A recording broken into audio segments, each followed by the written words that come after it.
Salam sejahtera, salam penuh dengan sukacita. Senang sekali saya bisa berjumpa kembali dengan Bapak Ibu dimanapun Anda berada. Seluruh jemaat simpatisan gereja GCC, baik yang di Indonesia maupun yang ada di luar negeri.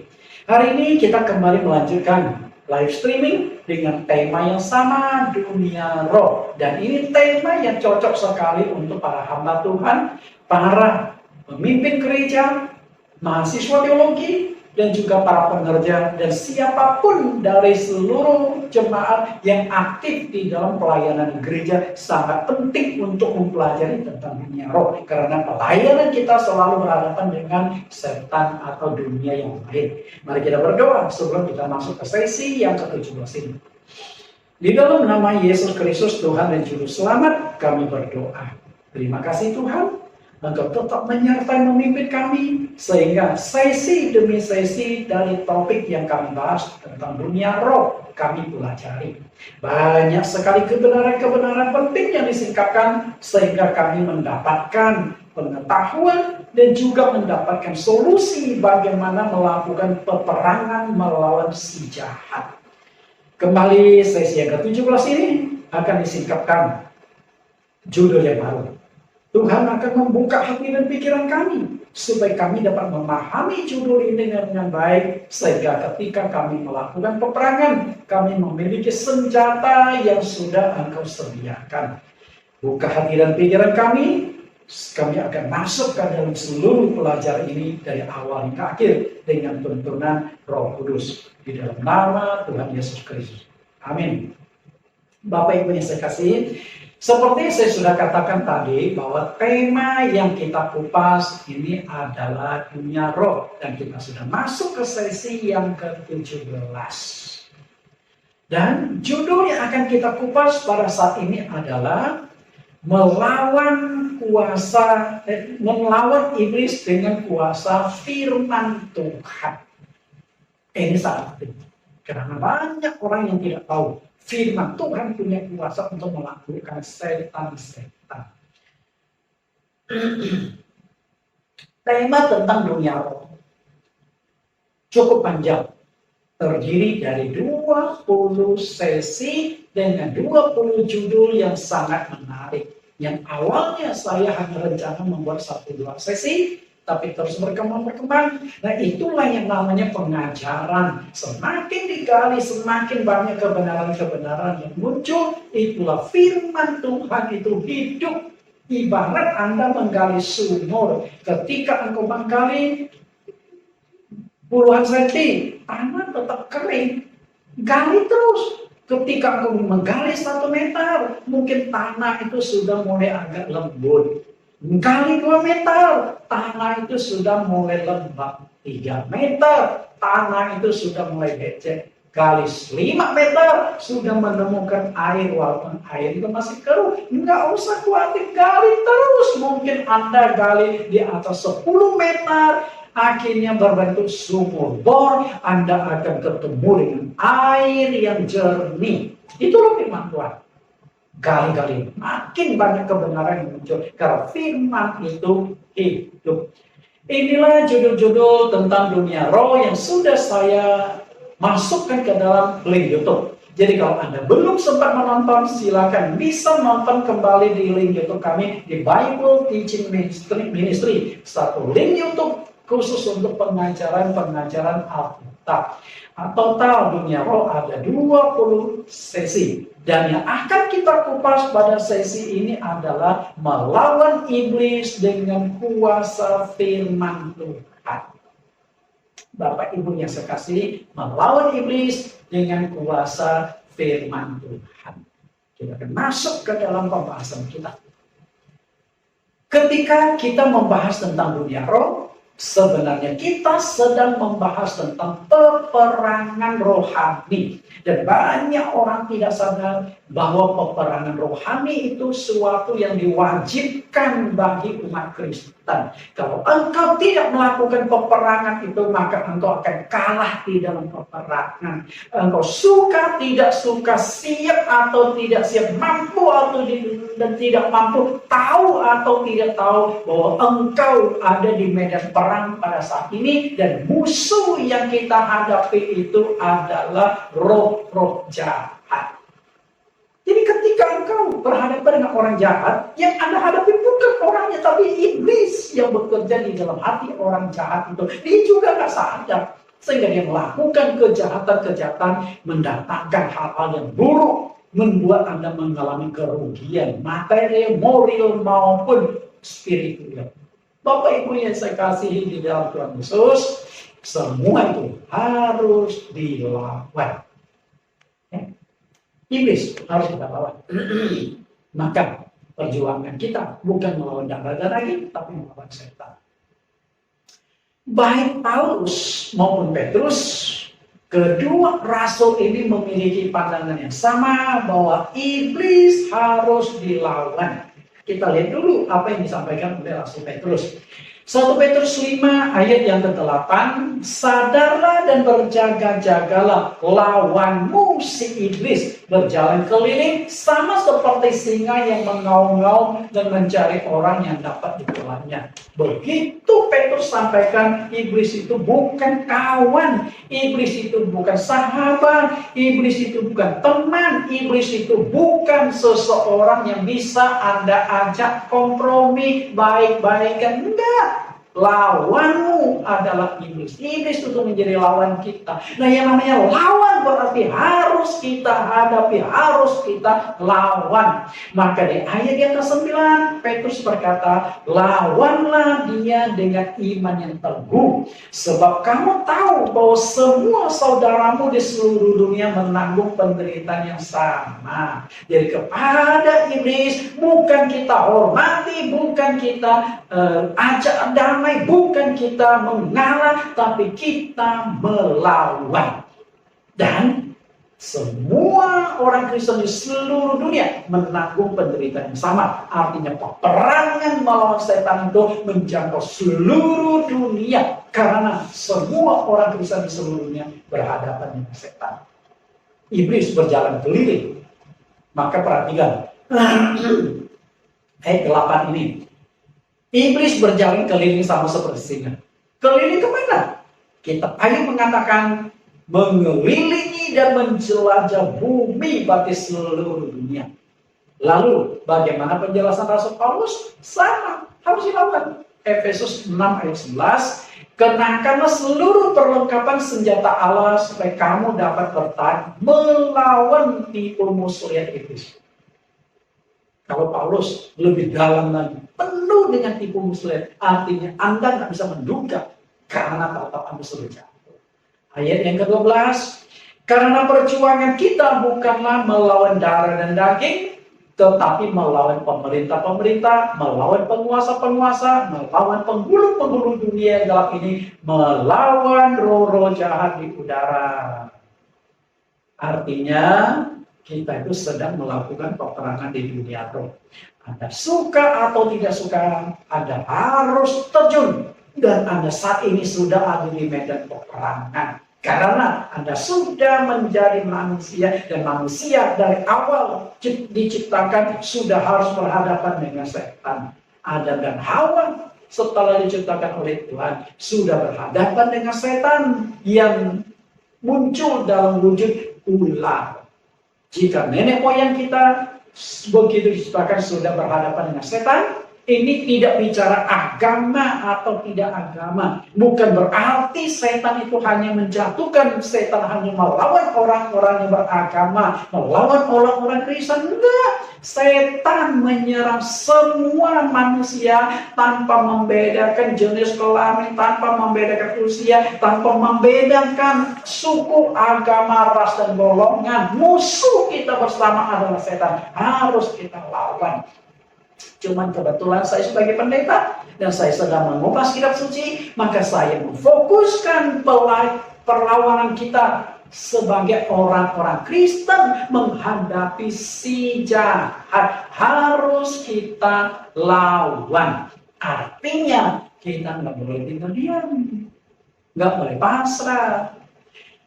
Terhadap iblis, roh jahat ini dilukiskan sebagai pencuri, pembunuh, dan pembinasa. Karena itu harus kita lawan.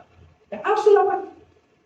Karena kalau engkau tidak lawan, maka engkau dicuri, engkau dibunuh, dan engkau dibinasakan. Harus kita lawan. Namun ketika kita rindu melakukan peperangan melawan setan, jika engkau tidak memiliki senjata, sama saja itu adalah tindakan bunuh diri. Kan konyol. Prajurit maju berperang pakai kungfu. Nggak mempan. Zaman sekarang bukan zaman kungfu. Kalau dulu sebelum orang menciptakan senjata, mungkin kungfu itu oke. Hebat main pedang, hebat kungfunya, karakternya. Tapi zaman sekarang kungfu sehebat apapun, ketemu pistol, habis itu orang, pecah itu kepala. Artinya kita perlu senjata. Kalau ada senjata, bagaimana kita bisa melawan setan? Makanya ketika Tuhan menyuruh kita melawan setan, saya percaya Tuhan juga sudah menyediakan senjata untuk kita. Cuman banyak orang tidak tahu. Dia kembali apa yang dikatakan oleh Rasul Paulus dalam peperangan melawan setan.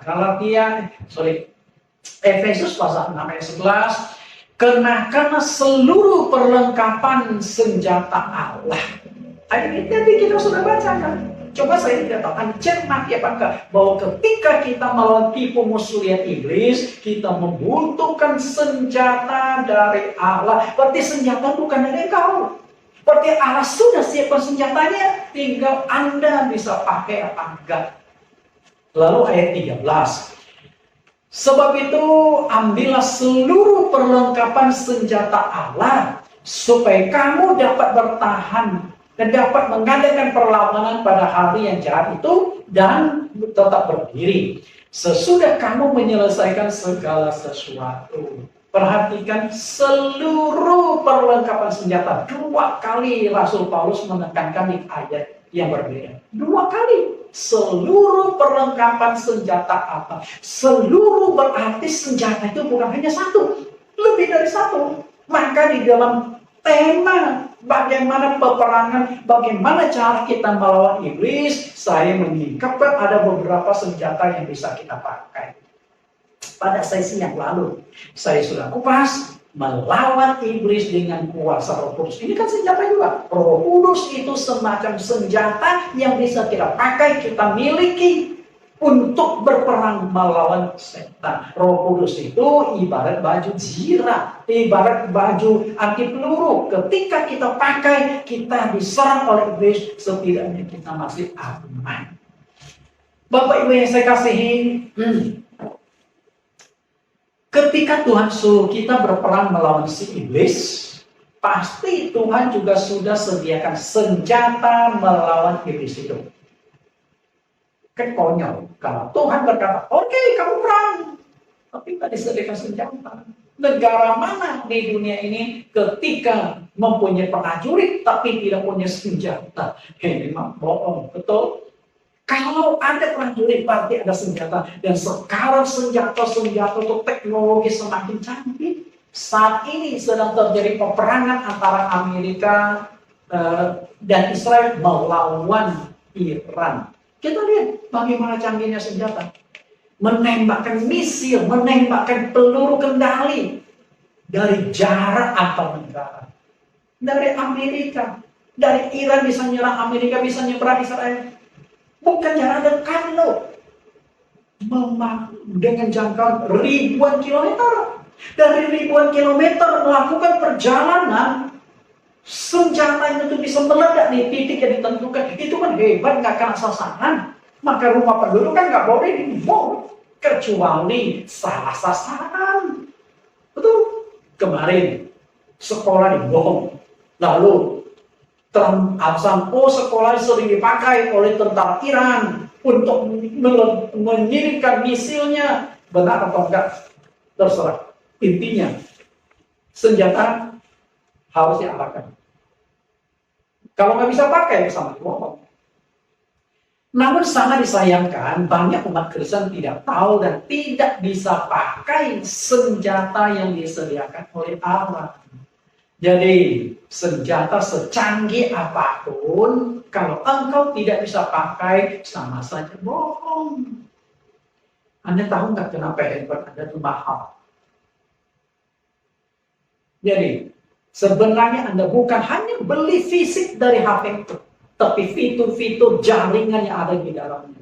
Jadi, di dalam handphone kita ini banyak fitur-fitur, tapi menurut penjual handphone, menurut mereka teknologi itu mengatakan orang hanya bisa memakai 20-25% fitur-fitur yang ada di dalam handphone. Sisanya itu nggak bisa dipakai. Nah, kalau nggak bisa dipakai, Anda sudah beli, sudah bayar, sudah disediakan, tapi dia nggak bisa pakai. Bisa angkat nggak?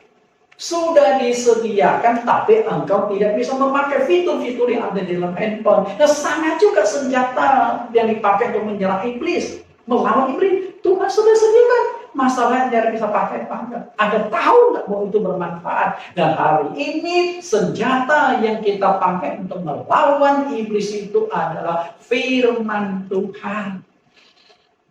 Siapa yang menyangka firman Tuhan bisa dipakai untuk melawan setan? Tapi saya akan tunjukkan, saya akan buktikan bagaimana firman Tuhan itu dipakai untuk melawan setan.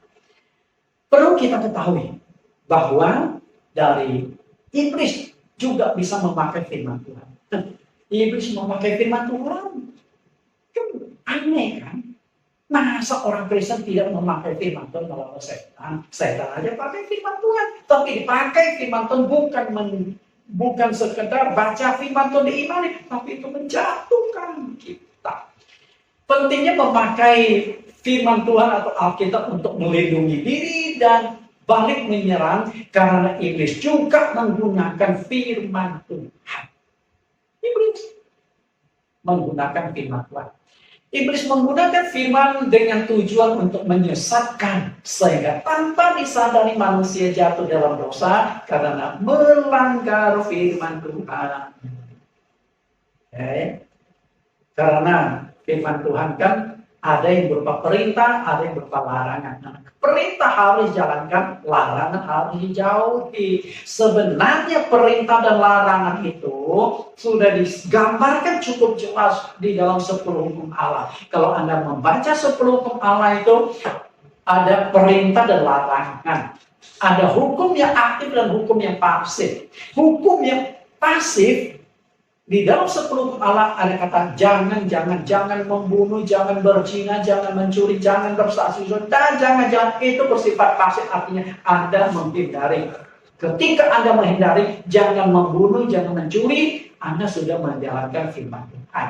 Tapi ada 2 yang berupa perintah. Ingat dan kuduskan hari Sabat, hukum yang keempat dari 10 hukum Allah, dan itu sudah diabaikan hampir semua gereja. Hukum yang keempat diabaikan. Ketika engkau tidak memegang hari Sabat, berarti pelanggaran sudah terjadi. Iblis berhasil. Lalu hukum yang selanjutnya, hormatilah ayahmu dan ibumu. Nah, ini kan perintah. Hukum menguduskan hari Sabat perintah, menghormati ayah dan ibu juga perintah.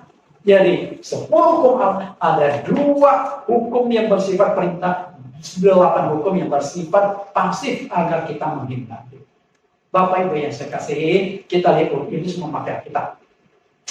Selama ini kita pahami adalah firman Tuhan itu kudus. Apakah mungkin bisa dipakai oleh iblis? Firman Tuhan kan kudus, masa iblis bisa memakai firman Tuhan? Dan apalagi iblis itu berusaha menentang setiap firman Tuhan. Masa dia pakai firman untuk menjatuhkan kita lagi? Tunggu dulu, justru itu yang dipakai oleh setan. Nah, apakah ada bukti bahwa iblis pernah memakai firman Tuhan untuk menyerang manusia? Ada. Justru kita sedang lupa bagaimana iblis memakai firman untuk menjatuhkan manusia. Sejak awal, artinya sejak nenek moyang kita diciptakan Tuhan, iblis sudah memanipulasi firman Tuhan untuk menjatuhkan manusia. Dan Hawa adalah korban pertama dari penyesatan iblis. yang menggunakan firman Tuhan untuk menjatuhkan mereka. Perhatikan ayatnya 2 Korintus 11 ayat yang ketiga, apa yang disampaikan oleh Rasul Paulus di sini. Tetapi aku takut kalau pikiran kamu disesatkan dari kesetiaan kamu yang sejati kepada Kristus, sama seperti Hawa diperdaya oleh ular itu dengan kelicikannya. Perhatikan kata yang saya buat kelap-kelip. Hawa diperdaya oleh ular itu dengan kelicikannya. Ular yang dihukum oleh Tuhan dicampakkan ke bumi, si naga tua iblis atau Satan ini yang menyesatkan Hawa dengan cara yang licik. Licik berarti sulit diprediksi, sangat jago. Karena itu kalau kita berhadapan dengan orang licik itu sangat mengerikan. Makanya Tuhan melengkapi. Licik itu artinya pintar, banyak akalnya. Kalau pintar bagus, tapi kalau licik jadi masalah. Seringkali orang pintar justru cenderung licik sehingga sulit dideteksi. Maka perlu dilengkapi dengan karakter lain, yaitu ular dengan burung merpati. Sehingga Yesus katakan, hendaklah engkau cerdik seperti ular dan tulus seperti merpati. Ketulusan itu untuk mengimbangi kelicikan dan kecerdikan itu supaya kita salah. Rasul Paulus mengingatkan kita agar kita belajar dari sejarah bagaimana nenek moyang kita jatuh dalam dosa disesatkan oleh iblis. Kenapa kitab suci ini, bagian ini ditulis oleh Rasul Paulus? Karena Paulus di dalam 2 Korintus pasal 11 ayat yang ketiga sedang membahas tentang pekerjaan iblis. Iblis bisa menyamar sebagai malaikat terang. Kalau engkau tidak disingkapkan, engkau tidak tahu dan tidak sadar bahwa malaikat yang sedang berhadapan dengan engkau, malaikat yang engkau temui itu malaikat terang, hasil penyamaran iblis. Maka dunia roh ini harus disingkapkan supaya penyamaran iblis, pekerjaan iblis di dunia roh disingkapkan agar kita tidak terjebak dan kita akhirnya tahu ini yang benar. Dengan begitu, lihainya iblis memanipulasi firman Tuhan yang membuat nenek moyang kita melanggar firman Tuhan. Jadi firman Tuhan saja dipakai agar manusia melanggar firman itu sendiri. Bapak Ibu yang saya kasih di dalam Tuhan, jadi firman yang dalam konteks ini adalah tergantung untuk memakai kemana. Firman itu seperti sebuah pisau. Di tangan siapa pisau itu? Jika pisau itu di tangan seorang ibu yang bekerja di dapur, tentu pisau itu bermanfaat. Motong sayur, motong daging, mengupas buah. Intinya keperluan dapur. Seorang koki tanpa pisau, dia juga nggak berdaya. Tapi ingat, iblis juga bisa memakai pisau ini untuk membunuh, melukai, mencelakakan orang. Jadi firman Tuhan itu seperti pisau. Maka di dalam Alkitab mengatakan firman Tuhan itu seperti pedang bermata dua.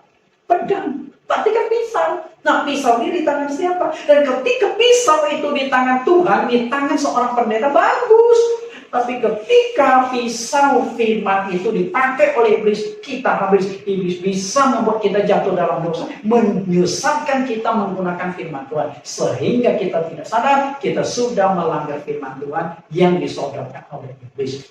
Berikut ini kita akan pelajari sekilas bagaimana iblis memanipulasi firman Tuhan sejak awal dengan tujuan untuk menjatuhkan nenek moyang manusia. Bagaimana cara dia? Kita lihat ya.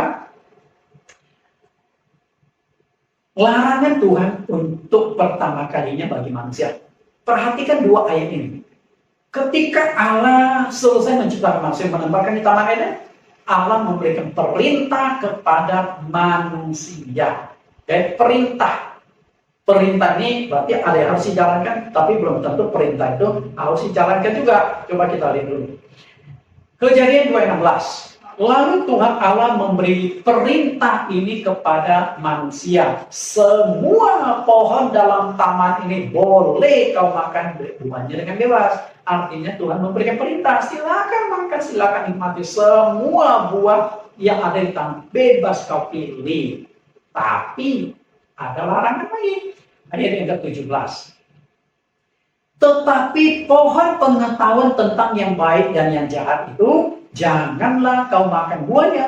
Sebab pada hari engkau memakannya, pastilah engkau mati. Perhatikan di sini. Ini dua firman Tuhan yang masih murni. Dua firman Tuhan yang belum mengalami kontaminasi, yang belum dimanipulasi oleh iblis untuk menjatuhkan manusia. Dan kedua ayat ini akhirnya mulai dimanipulasi oleh iblis untuk menjatuhkan manusia. Dan kita lihat bagaimana cara iblis memanipulasi firman untuk menjatuhkan kita. Seperti yang saya sudah katakan, ini pisau dari Allah. Kejadian 2:16-17. Ini pisau dari Tuhan yang bermanfaat untuk manusia. Tapi sekarang pisau ini diganti oleh setan untuk dimanipulasi. Bagaimana iblis menggunakan firman Tuhan ini, menggunakan kedua ayat ini untuk menyesatkan Hawa sehingga mereka jatuh dalam dosa, dan dampaknya kita semua keturunan Adam dan Hawa ikut berdosa. Ini dampak jangka panjang, gak main-main, gara-gara firman. Ya, kita lihat. Ini firman Tuhan. Kejadian 2:16 yang sudah kita baca. Saya tidak baca ulang. Nah, sekarang kita akan lihat Kejadian pasal 3 ayat 1. Ini firman yang sudah dimanipulasi oleh setan. Adapun ular ialah yang paling cerdik dari segala binatang di darat yang dijadikan oleh Tuhan Allah.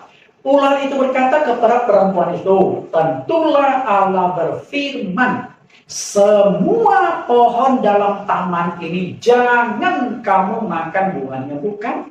Anda temukan nggak di mana perbedaannya? Ya, apakah Anda sudah temukan bagaimana cara iblis memanipulasi firman Tuhan? Kalau Anda tidak jeli, Anda pasti lolos. Kalau Anda tidak jeli untuk mengamati, tidak ada kebenaran yang Anda tangkap di sini. Coba perhatikan baik-baik ayat ini. Caranya, saya bantu Anda ya, supaya Anda temukan di mana perbedaannya. Tuhan kan berkata kepada manusia itu, semua pohon dalam taman ini boleh kau makan buahnya dengan bebas. Tapi iblis berkata, jangan kamu makan buahnya. Kesimpulannya apa yang Anda tangkap? Ya?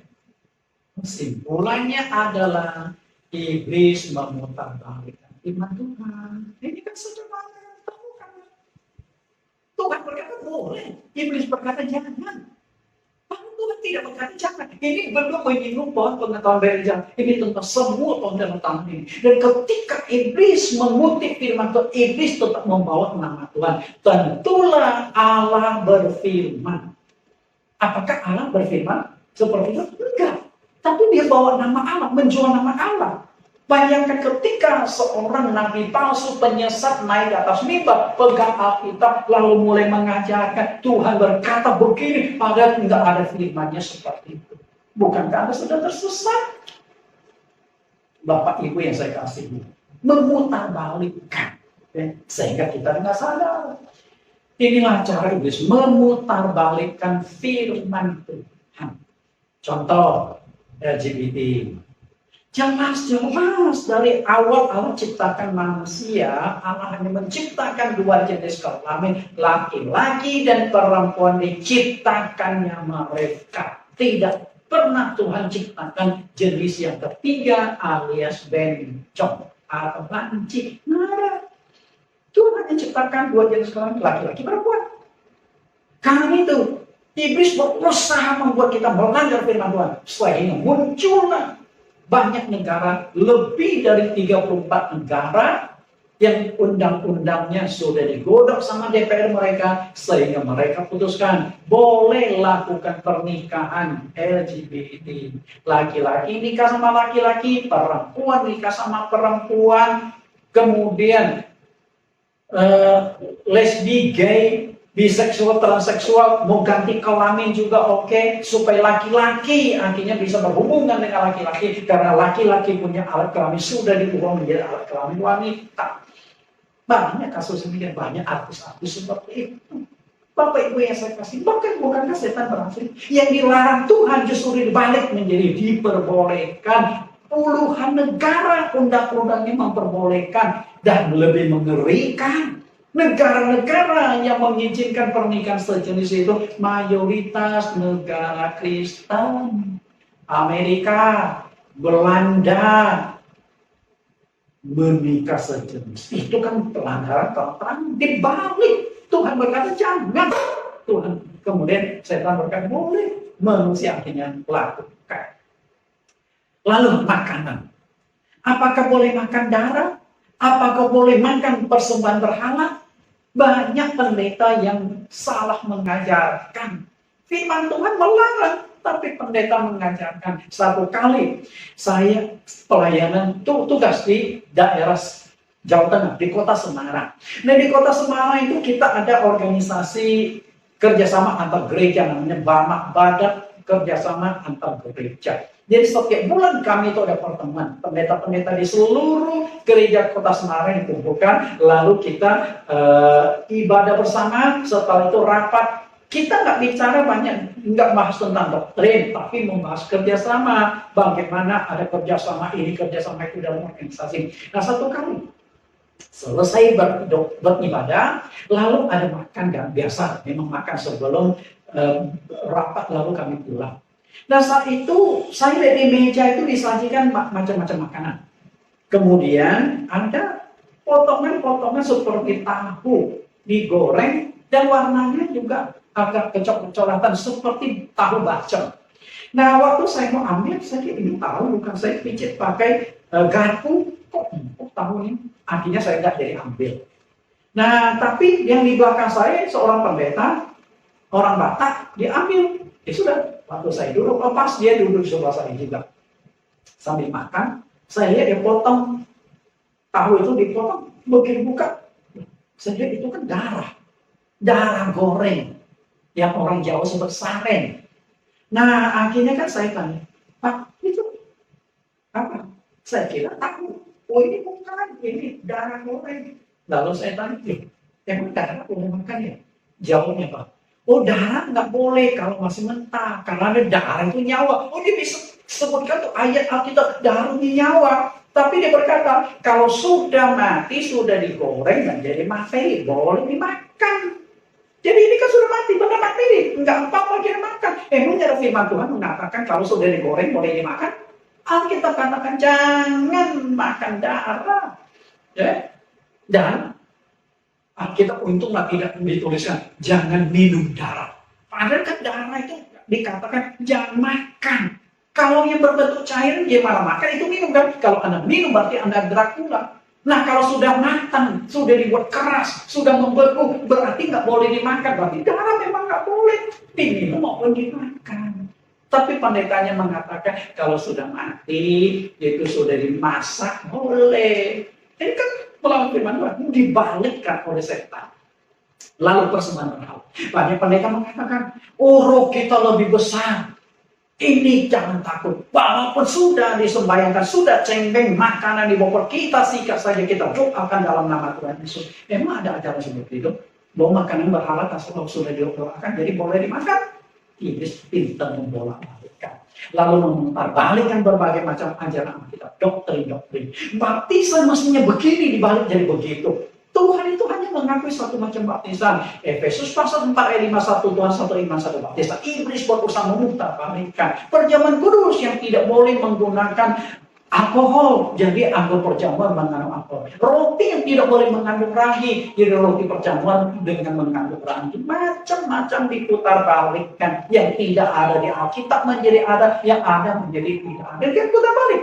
Hari Sabat ada di Alkitab, 10 hukum Allah dibalik menjadi tidak ada. Basuh kaki Yohanes pasal yang ke-13 ada, dibalik menjadi tidak ada. Dan yang tidak ada dibalik menjadi ada. Yesus dalam kehidupannya ada 4 peristiwa, yaitu kelahiran, kematian, kebangkitan, kenaikan ke surga. Satu-satunya yang diperintahkan Tuhan Yesus untuk diperingati dari 4 peristiwa besar itu adalah kematiannya. Peringati kematian Tuhan. Tapi kelahiran, kebangkitan, kenaikan ke surga tidak pernah Yesus perintahkan. Lalu kenapa bisa muncul? Bukankah sudah dibalikkan? Yang tidak diajarkan, yang tidak diperintahkan menjadi diajarkan. Kelihatan sepele, tapi kita sudah masuk ke dalam manipulasi iblis menggunakan firman. Oke. Lalu yang kedua, Kejadian pasal 2 ayat 17. Ini sudah kita baca, Kejadian ayat 17 ayat 17. Nah yang kita baca adalah Kejadian pasal 3 ayat 4. yang tentang pohon pengetahuan tentang yang baik dan jahat. Ular itu berkata kepada perempuan itu, sekali-kali kamu tidak akan mati. Sekarang perhatikan perkataan Tuhan dan perkataan setan. Pastilah kamu mati. Pasti, artinya sudah enggak ada pilihan, sudah tidak ada tawar-menawar, sangat keras. Tapi Iblis berkata, sekali-kali kamu tidak akan mati. Nah, kesimpulan apa yang bisa Anda dapatkan dari perbandingan di sini? Apa kesimpulannya? Anda tahu? Bapak Ibu yang saya kasih, kalau tadi memutarbalikkan firman Tuhan, sekarang cara yang kedua adalah firman yang keras dibuat lembut, penuh kompromi dan tawar-menawar. Tuhan berkata pasti mati, nggak ada kompromi. Yang berkata sekali-kali nggak mati. Artinya dibuat jadi lembut, tawar-menawar.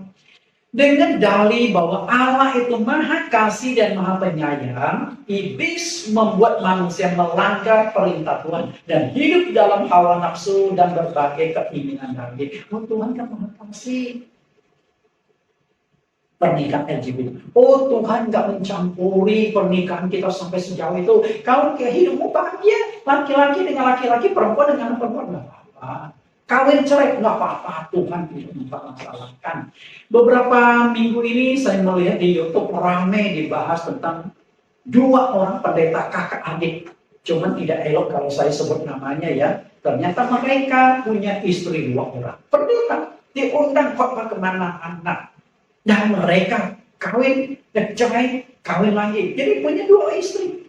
Tapi diundang gereja mana-mana. Bapak Ibu yang saya kasihi, gimana? Artinya kita kan kompromi, kita kan izinkan.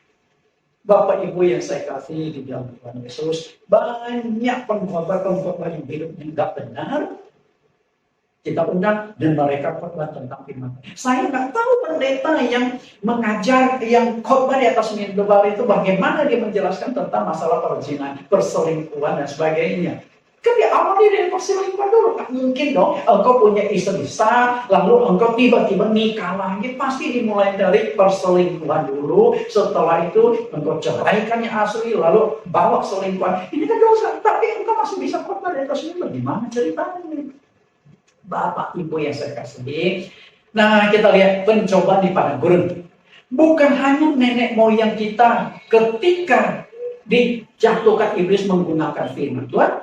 Ternyata waktu Yesus dicobai di padang gurun, iblis juga menggunakan firman Tuhan untuk menyerang, untuk menjatuhkan Yesus. Kali luar biasa kan?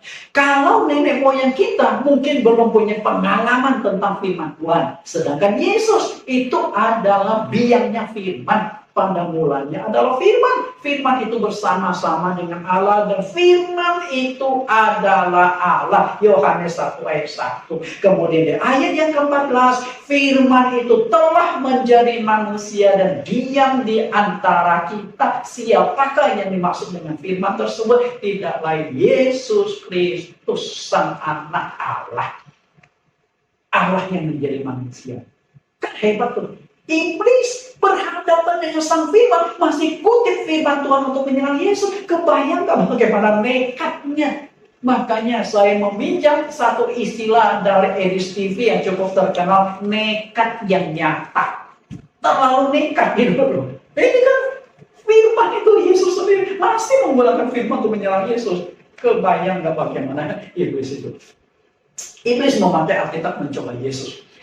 Kita lihat di dalam Injil Matius, pasal yang keempat, ayat yang kelima dan 6. Kemudian iblis membawanya ke kota suci dan menempatkan dia di bumbungan bait Allah.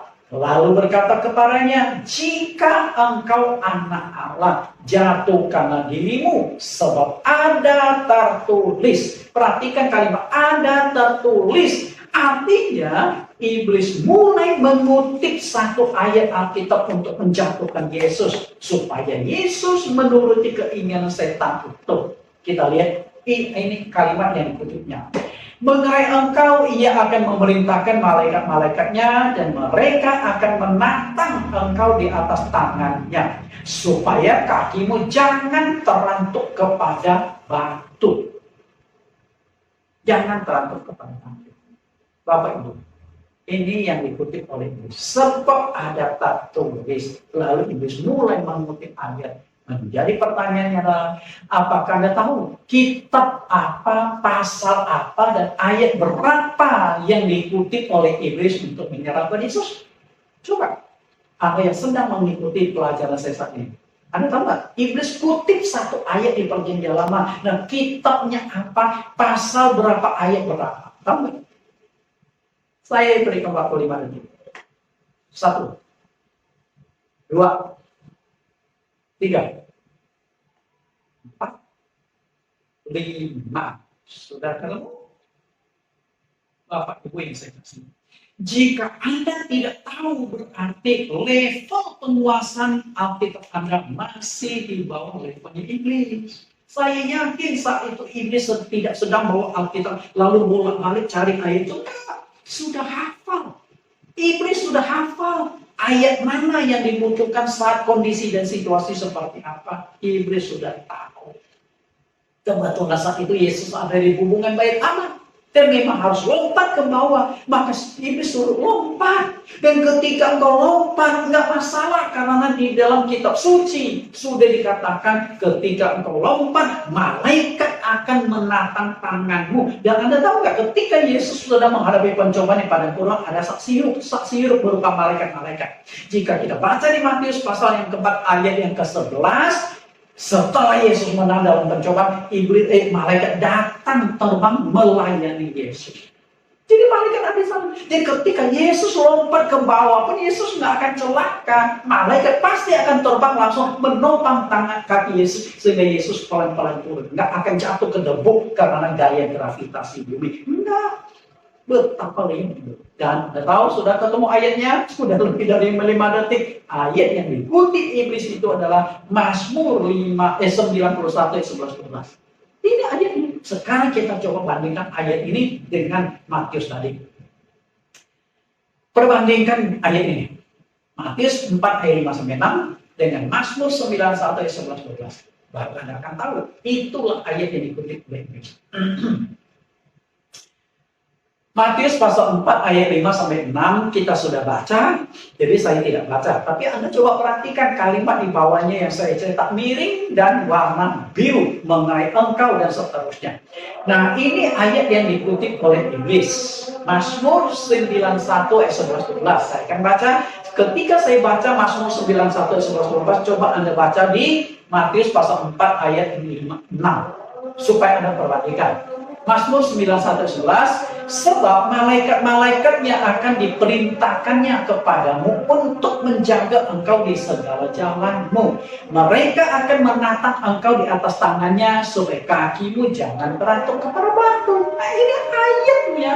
Jadi ketika Yesus lompat ke bawah pun Yesus akan aman karena sudah ada ayat garansinya. Allah Bapa akan perintahkan malaikat langsung terbang menopang kaki Yesus karena saat itu belum waktunya Yesus mati, mati karena jatuh dari hubungan Bait Allah. Belum waktunya. Tapi Yesus tidak lakukan. Kenapa? Ketika Yesus mengikuti keinginan iblis, membuktikan diri, siapa takut langsung lompat ke bawah. Yesus sudah kalah, walaupun Yesus tidak mati karena malaikat akan menopang kaki Yesus. Yesus sudah kalah dalam pencobaan. Kenapa demikian? Karena mengikuti komando iblis, mengikuti kehendak iblis, berarti Yesus sudah takluk di bawah perintah setan. Yesus tidak lakukan. Bapak Ibu yang saya kasih di dalam Tuhan Yesus. Nah, banyak umat Kristen tidak tahu bahwa Alkitab adalah senjata rohani yang sangat bermanfaat di dunia roh. Mungkin di dunia nyata Anda anggap biasa, lebih menarik kita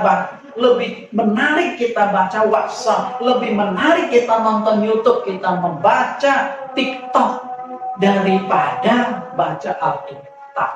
Karena kita nggak tahu manfaat yang luar biasa dalam dunia roh Alkitab kita ini. Alkitab, firman Tuhan itu bermanfaat untuk melindungi diri kita.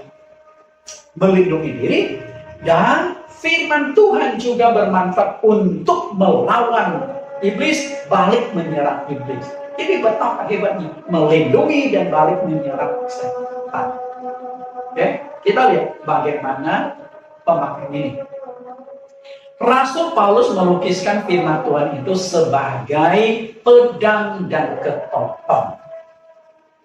Dalam konteks berperang melawan setan, pedang dan ketopong ini. Coba kita lihat yang disampaikan Paulus.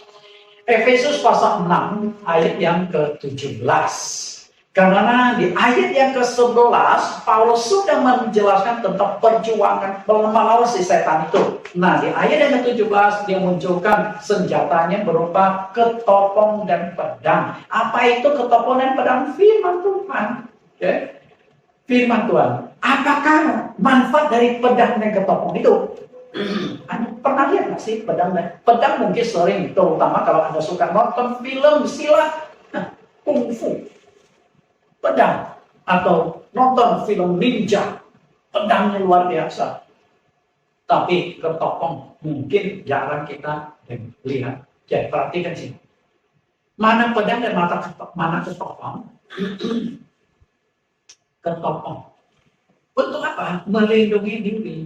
Lalu kenapa ketopong hanya melindungi kepala? Karena yang rentan itu adalah kepala. Bahaya sekali. Tubuh kita mungkin tak pukul luka, masih aman. Masih bisa selamat. Tapi kalau kepala tahu kena, hancur. Sama seperti kepala Goliat si raksasa itu kena batunya Daud begitu dilempar kena keningnya mati. Ya. Jadi kepala terawat maka perlu dilindungi. Sama juga ada yang naik motor. Kenapa nggak baju Kapten Amerika saja seluruh dari kepala sampai kaki dilindungi? Karena kepala yang perlu. Makanya helm harus pakai. Tapi kita seringkali pakai helm nggak pakai ikat tuh. Begitu jatuh, helmnya sudah melayang duluan. Kepala beton berbenturan dengan aspal, berbenturan dengan semen mati. Lalu pedang. Pedang ini satu sisi memang bisa melindungi diri, tapi balik untuk menyerang. Oke, nah di sini baik pedang maupun ketopong dikatakan sebagai firman Tuhan. Berarti firman Tuhan di satu sisi bisa dipakai untuk melindungi diri, dan sisi lain dipakai untuk menyerang iblis, balik melawan iblis. Itulah pedang dari Tuhan. Pedang roh dan ketopong. Firman Tuhan itu sebagai pedang roh dan ketopong untuk melindungi diri dan balik menyerang iblis, ternyata benar-benar dimanfaatkan dengan baik oleh Tuhan Yesus ketika Yesus menghadapi pencobaan iblis di padang gurun. Nah, kita akan ini bagaimana Yesus memanfaatkan firman Tuhan untuk melindungi diri dan balik menyerang iblis waktu Yesus menghadapi pencobaan di padang gurun. Firman Tuhan untuk melindungi dan menyerang iblis, kita lihat Matius pasal yang keempat, ayat yang ketiga dan empat. Okay? Ayat yang ketiga. Lalu datanglah si pencoba itu dan berkata kepadanya, jika engkau anak Allah, perintahkanlah supaya batu-batu ini menjadi roti. Tetapi Yesus menjawab, ada tertulis. Perhatikan, ada tertulis. Berarti Yesus mengutip firman Tuhan di Perjanjian Lama. Manusia hidup bukan dari roti saja, tetapi dari setiap firman yang keluar dari mulut Allah. Ayat yang dikutip Yesus, Ulangan 8 ayat 3. Iblis mengutip Mazmur 91 ayat 11-12. Tapi Yesus mengutip Ulangan pasal 8 ayat 3. Firman dilawan dengan firman. Satu kali ya. Lalu lihat ayat yang lain. Matius 4 ayat 6. Lalu berkatalah kepadanya, jika engkau anak Allah, jatuhkanlah dirimu ke bawah, sebab ada tertulis mengenai engkau, ia akan memerintahkan malaikat-malaikatnya dan mereka akan menahan engkau di atas tangannya supaya kakimu jangan teratup kepada batu. Ini ayat yang dikutip iblis. Lalu bagaimana Yesus menghadapi? Di ayat yang ke-7, Yesus berkata kepadanya, ada pula tertulis. Nah, Yesus kutip satu ayat lagi. Bunyinya adalah, janganlah engkau mencobai Tuhan Allahmu. Pertanyaan saya adalah, ayat pasal kitab apa yang dikutip Yesus? Tahu? Nah, tahu juga kan? Nah, ini dia. Ulangan 6 ayat 16. Itu yang dikutip Yesus. Dua kali. Lalu Matius pasal 4 ayat 8-9.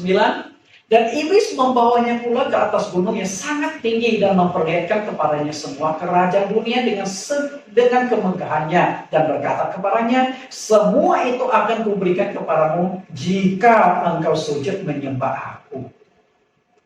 Lalu bagaimana Yesus merespon? Ayat 10. Maka berkatalah Yesus kepadanya, enyalah iblis, sebab ada tertulis. Kembali Yesus mengutip satu ayat di Perjanjian Lama yang bunyinya, engkau harus menyembah Tuhan Allahmu dan hanya kepada Dia sajalah engkau berbakti. Pertanyaan saya kembali adalah, kitab, pasal, dan ayat apa yang Yesus kutip? Nah, tahu lagi kan? Nah, Ulangan 6 ayat 13. Nah, dari sini kita belajar satu hal. 3 kali. 3 kali iblis menyerang Tuhan Yesus. Salah satu kalinya itu dia mengutip ayat Alkitab. Dan 3 kali pula Yesus mengutip ayat Alkitab untuk menghadapi serangan dan iblis. Artinya Yesus melawan iblis menggunakan firman Tuhan. Seperti tema yang saya sedang kupas pada saat ini. 3 kali diserang, 3 kali ayat dikutip oleh Yesus. Yaitu Ulangan 8 ayat 3, Ulangan 6 ayat 16, Ulangan 6 ayat 13. Yesus mengutip kitab Ulangan, kitab yang ditulis oleh Nabi Musa atau kitab Taurat. Artinya firman Tuhan memang bermanfaat untuk melindungi diri dan balik menyerang musuh kegelapan yaitu iblis. Tapi masalahnya adalah berapa orang Kristen yang menyadari kebenaran seperti ini? Makanya kenapa saya membahas tentang dunia roh, bagaimana melawan iblis menggunakan firman Tuhan, sesi demi sesi. Sampai saya menyiapkan materi dunia roh ini 25 sesi. Supaya banyak kebenaran-kebenaran yang disingkapkan, yang Anda akhirnya bisa memperoleh pengetahuan, dan juga mengetahui bagaimana cara iblis menyerang, bagaimana media apa saja yang pakai iblis pakai menyerang, termasuk menggunakan firman Tuhan. Dan juga bagaimana melakukan perlawanan melawan iblis. Jika iblis saja bisa menggunakan Alkitab mencobai dan menjatuhkan Tuhan Yesus, apalagi kita yang kurang menguasai firman. Sang firman saja dipakai firman untuk dijatuhkan. Bagaimana dengan kita? Agar aman dari serangan iblis dengan menggunakan ayat-ayat Alkitab, maka solusinya adalah kita harus lebih menguasai Alkitab daripada iblis. Bapak Ibu yang saya kasih, saya suka juga nonton film-film silat. Biasa, beberapa kali saya nonton seorang guru kungfu ketika menurunkan ilmunya kepada murid-muridnya, dia nggak turunkan 100%. Kadang-kadang ada sedikit ilmu, jurus-jurus tertentu yang tidak diajarkan kepada murid-muridnya. Untuk apa? Untuk mengantisipasi jika suatu saat muridnya berkhianat lalu menyerang. Sehingga sang guru memiliki simpanan ilmu karena dia sudah ajarkan ke muridnya kan. Nah, muridnya menyerang gurunya dan gurunya bisa mengeluarkan jurus terakhir yang tidak diajarkan oleh murid kepada murid-muridnya. Dari silat lawan silat. Nah, demikian pula ketika kita mau melawan setan, iblis mungkin menggunakan firman Tuhan, kita lawan dengan firman. Walaupun iblis tidak menggunakan firman, tetap kita lawan dengan firman Tuhan. Hanya 1 kali iblis mengutip ayat, Yesus hadapi dengan ayat. Nah, yang lain, iblis tidak mengutip ayat. 2 kali iblis tidak mengutip ayat, tapi Tuhan Yesus tetap menggunakan ayat firman Tuhan untuk melawan setan. Nah, dari sini kita belajar satu hal, Anda harus menguasai firman Tuhan seperti Tuhan Yesus, sehingga Anda aman dari serangan iblis. Makanya Paulus ingatkan kita, nasihati kita, 1 Timotius 4 ayat 13, sementara itu sampai aku datang, bertekunlah dalam membaca kitab-kitab suci, dalam membangun dan mengajar. Tekun itu artinya rajin. Dan berapa banyak orang Kristen zaman sekarang yang masih rajin baca Alkitab? Ke gereja saja sudah nggak bawa Alkitab Bapak Ibu. Yang bawa apa? Handphone. Kalau Alkitab murni firman Tuhan, tetapi handphone surga neraka ada di dalamnya. Firman Tuhan ada, tetapi juga dari handphone Anda bisa buka situs-situs yang tak benar. Jadi surga neraka ada di dalam Alkitab, jadi dalam handphone Anda. Firman jadi tercemar kali ya. Kayak tergantung Anda pakainya kemana, betul. Bapak Ibu yang sangat kasih di dalam Tuhan, sekarang lebih menarik YouTube, lebih menarik TikTok, lebih menarik apa WhatsApp daripada firman Tuhan. Maka tidak heran kita kukur satu demi satu karena serangan iblis. Karena di dalam diri kita sudah tidak ada firman.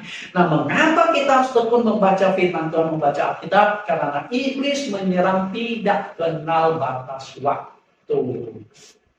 Lukas 22:31-32, Simon, Simon, lihat iblis telah menuntut untuk menapi kamu seperti gandum. Tetapi aku telah berdoa untuk engkau supaya imanmu jangan gugur. Dan engkau, jikalau engkau sudah insaf, kuatkanlah saudara-saudaramu. Jawab Petrus, Tuhan, aku bersedia masuk penjara dan mati bersama-sama dengan engkau.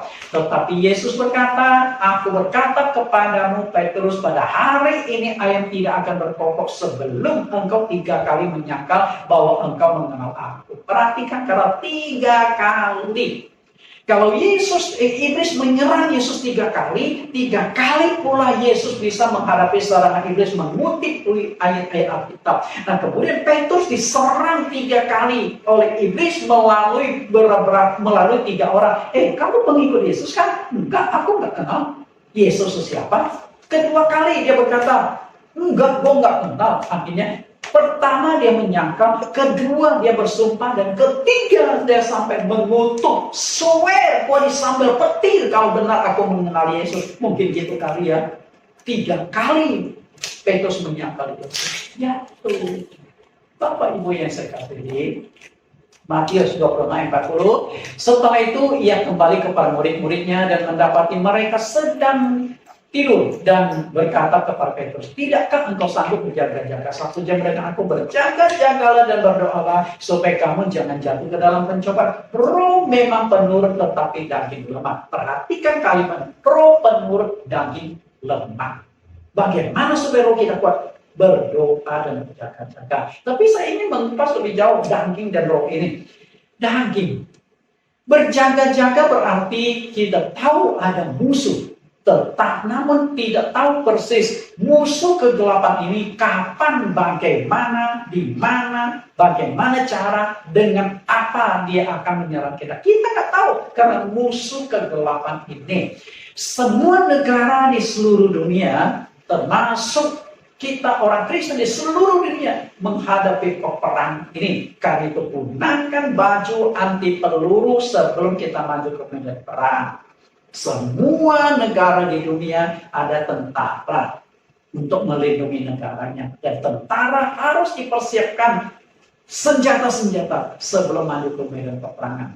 Dan salah satu senjatanya itu baju anti peluru. Sehingga ketika peluru menembak kita, kita masih aman. Walaupun sakit, walaupun terpental. Tapi kita nggak mati karena peluru tidak menembus tubuh kita. Bapak Ibu yang saya kasihi, supaya kamu jangan jatuh ke dalam pencobaan. Seseorang bisa jatuh ke dalam pencobaan karena dia lemah. Semua orang pasti mempunyai kelemahan, dan iblis akan menggunakan kelemahan-kelemahan orang itu masuk untuk menghancurkan kehidupannya. Kalau engkau tidak punya kelemahan, berarti engkau sudah menutup dirimu dengan sempurna. Justru kelemahan-kelemahan kita lah yang ditakdirkan iblis. Ada yang lemah karena lawan jenis, ada yang lemah karena kedudukan, ada yang lemah karena kekayaan. Semua kelemahan itu ada dan terbukti di Alkitab, banyak yang menjatuhkan orang. Nah, temukan kelemahan, tutupi agar tidak dijadikan celah oleh iblis menjatuhkan Anda. Kemudian perhatikan kata yang sangat penting ini. Di kalimat ini mempertentangkan 2 macam kelemahan. Jadi kelemahan jasmani dan kelemahan rohani. Kelemahan jasmani mengakibatkan kita tidak kuat melawan serangan dan pencobaan dari iblis. Kelemahan jasmani. Sedangkan kelemahan rohani mengakibatkan kita tidak kuat melawan godaan, rayuan, tawaran, kenikmatan, dosa dari iblis. Jadi jasmani rohani rentan sekali diserang dan dijatuhkan. Kita lihat kelemahan jasmani. Daging itu lemah. Jasmani lemah mungkin karena sakit, maka penyakit itu harus disembuhkan. Kenapa Petrus itu bisa menyangkal Yesus? Karena saat itu mereka itu lagi lemah secara fisik, ngantuk, lagi capek seharian di sidang menemani Yesus. Nah kemudian saat itu sudah tengah malam, cuaca dingin, di taman yang begitu sepi, enak untuk tidur. Ini kelemahan daging. Untuk memelihara kekuatan jasmani, kita membutuhkan makanan yang sehat, bergizi dan perlu istirahat. Setelah itu kan Yesus berkata, istirahatlah, tidurlah. Jadi Yesus juga mengizinkan mereka tidur setelah itu. Nah lalu, agar kuat, tubuh rohani juga membutuhkan makanan yang sehat dan bergizi. Makanan bergizi untuk tubuh jasmani. Jadi sebenarnya tubuh kita itu ada dua macam. Tubuh jasmani dan tubuh rohani. Tubuh jasmani perlu makanan 4 sehat, 5 sempurna. Tubuh jasmani kan. Lalu tubuh rohani juga butuh makanan bergizi. Makanan bergizi dari tubuh rohani adalah firman Tuhan.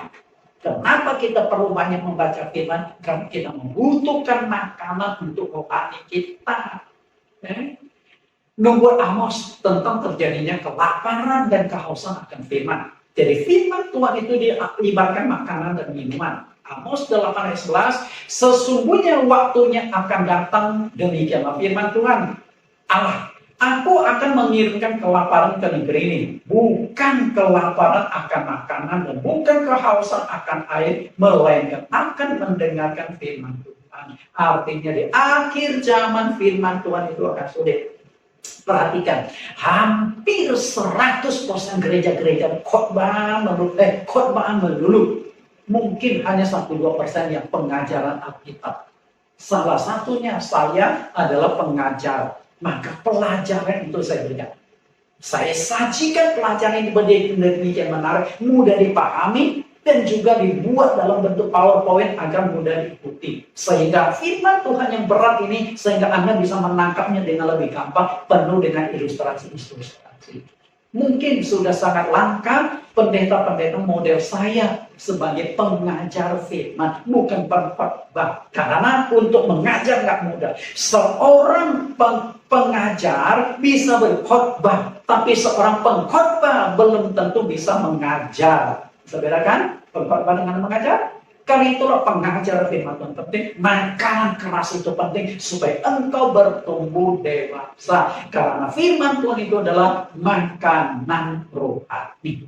Nah, karena itu pada waktu pencobaan di padang gurun, Yesus menyebut firman itu sebagai makanan. Kan iblis berkata, ubah batu ini menjadi roti. Dan Yesus berkata, manusia hidup bukan dari roti saja, tetapi dari setiap firman yang keluar dari mulut Allah. Dengan kata lain, Yesus menekankan Alkitab firman Tuhan itu makanan rohani. Untuk apa? Memperkuat rohanimu. Tapi sayang 1000 sayang orang Kristen malas baca Alkitab. Sayang 1000 sayang orang Kristen sulit atau malas mengikuti pengajaran-pengajaran. Sayang 1000 sayang orang Kristen lebih suka mendengarkan khotbah yang penuh ketawa ketiwi, humor-humor daripada mendengarkan pengajaran padat seperti yang saya berikan. Berbahagialah engkau yang menjadi jemaat GCC, dapat gembala GCC yang memberikan pengajaran-pengajaran walaupun berat, tapi ini makanan yang bergizi. Karena itu kita lihat yang terakhir. Karena itu jika di dalam hati kita kosong dengan firman Tuhan, jangan heran bila kita mudah sekali ditarik iblis masuk ke dalam godaan, rayuan, pencobaan untuk menjatuhkan kita. Karena isi hatimu kosong dengan firman. Karena itu tanamkan banyak firman di dalam hatimu. Raja Daud membuat perbandingan orang yang tekun membaca firman, yang hatinya penuh dengan firman, dengan orang yang tidak ada firman di dalam hatinya. Lihat apa yang disampaikan oleh Raja Daud, Mazmur 1 ayat 1. Jadi ketika kitab Mazmur dibuka, Raja Daud sudah bermain dengan firman. Berbahagialah orang yang tidak berjalan menurut nasihat orang fasik. yang tidak berdiri di jalan orang berdosa, dan yang tidak duduk dalam kumpulan pencemooh. Perhatikan, ini kumpulan orang yang benar hidupnya. Pencemooh, berdosa, orang fasik. Lalu dikatakan di ayat 2, tetapi yang kesukaannya ialah Taurat Tuhan, dan merenungkan Taurat itu siang dan malam. Ya, siang malam baca Alkitab, renungkan firman. Dan ketika engkau menjadikan firman di dalam hidupmu, menyatu dengan firman, engkau tidak akan buang waktu dengan pencemooh, dengan orang berdosa, dengan orang fasik yang kongko-kongko, yang gerumpi nggak ada jelasnya. Dan dampaknya itu apa? Ayat yang ketiga, ia seperti pohon yang ditanam di tepi aliran air, yang menghasilkan buahnya pada musimnya, dan yang tidak layu daunnya, apa saja yang diperbuatnya berhasil. Perhatikan, berhasil salah satunya, berhasil mengalahkan setan, berhasil lolos dari pencobaan iblis, berhasil mengalahkan kuasa-kuasa setan. Karena itu firman Tuhan adalah senjata bagi kita untuk melawan setan. Tuhan Yesus berkati, dan kita bertemu di sesi yang ke-18, melawan iblis dengan doa puasa. Kita berdoa. Di dalam nama Tuhan Yesus Kristus kami berdoa. Terima kasih Tuhan. Kembali kami sudah membahas sesi yang begitu penting, firman Tuhan. Hari ini kami disingkapkan bagaimana peran, bagaimana pentingnya firman Tuhan dalam kehidupan kami. Ternyata firman Tuhan ini adalah senjata yang sangat ampuh bagi kami, melindungi diri dan juga balas menyerang iblis. Ketika Yesus dicoba di padang gurun, 3 kali Yesus mengutip firman Tuhan untuk menghadapi pencobaan iblis. Karena itu Tuhan, siapapun yang melihat dan menonton sesi ini, terutama mereka yang suka baca Alkitab dan ingin supaya makin banyak orang baca Alkitab, pendeta-pendeta bisa mengirimkan khotbah ini untuk ke jemaatnya, supaya mereka pun tergerak membaca firman Tuhan. Terima kasih Tuhan Yesus. Kami berdoa di dalam nama Yesus Kristus. Amin. Sampai bertemu di sesi yang ke-19 dengan judul yang menarik lainnya. Tuhan berkati.